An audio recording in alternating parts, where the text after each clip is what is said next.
நான் ஆதி நாகினி தெரியும்ல. உன்னை விட பல மடங்கு சக்தி வாய்ந்தவ. உன்னை தோக்கடிச்சிருவேன். உன்னை விட குறைஞ்சவ கிடையாது. தெரியும் நீ ஆதிநாகினி தான். ஆனா நான் யாருன்னு தெரியும்ல. என் பேர் வீரா.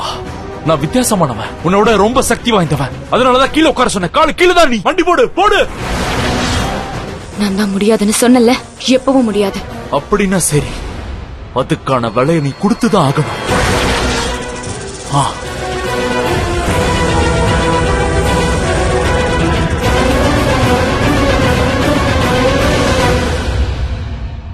அண்ணா, அப்ப ஜனா அன்னைக்கு பிறந்த பையனா? என்னாலையும் நம்ப முடியல. ஆனா அந்த சந்திரகலா ரொம்ப மோசமான அரக்கி. அவ என்ன வேணா பண்ணுவா.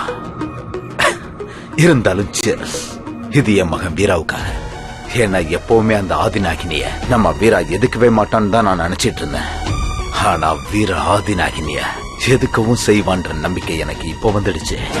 இது மட்டும் இப்படியே தொடர்ந்துச்சுன்னா அந்த ஆதிநாகினி நம்ம கட்டுப்பாட்டுக்குள்ள வந்துருவா. அதுக்கப்புறம் அவளை வச்சு என்ன வேணா செய்யலாம். ஆனா சிங்காரம் சார், இது எப்படி நடக்கும்? ஏன்னா உங்க மனைவி அந்த மார்க்காட் அவங்கள கழுகு நெருங்க முடியாத ஏதோ ஒரு இடத்துலதான் அடைச்சு வச்சிருக்காங்க. பவானி தான் அங்க அவங்கள அடைச்சு வச்சிருக்காங்கன்னு தெரிய வந்துச்சு. ஆனா எந்த இடம்னு யாருக்குமே தெரியாது. அப்படின்னா அந்த ஆதி நாகினியை நம்ம உடனே எதிர்க்க கூடாது. ஆமா, அந்த நாகினி எப்பவுமே நமக்கு எதிராக திரும்பிடக்கூடாது. ஏன்னா ஆதி நாகினி நம்ம கூட இருக்கிறது தான் நமக்கு பாதுகாப்பு. ரொம்ப நல்லதும் கூட. அப்ப சரி. ஆனா நான் சும்மா கைய கட்டிக்கிட்டு வேடிக்கை பார்க்க மாட்டேன். சுக்லா, தக்ஷையும் பாங்கியும் கூப்பிடு. நான் ஒரு திட்டம் போட்டிருக்கேன். பெரிய திட்டம். சரிங்க சார்.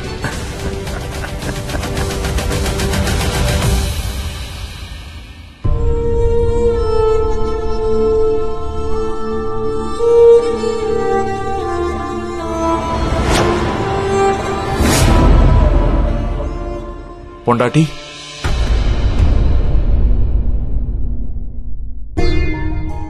வீரா, உன்னோட கோபம் குறைஞ்சிருந்தா மட்டும் நீ இப்ப உள்ள வா பிளீஸ்.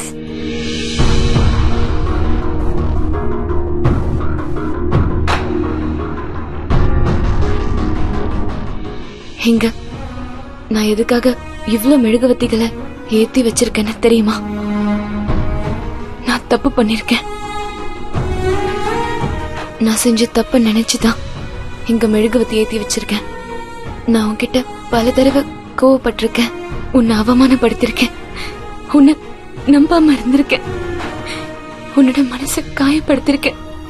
அது எல்லாத்துக்காகவும் நான் உன்கிட்ட மன்னிப்பு கேட்டுக்கிறேன்.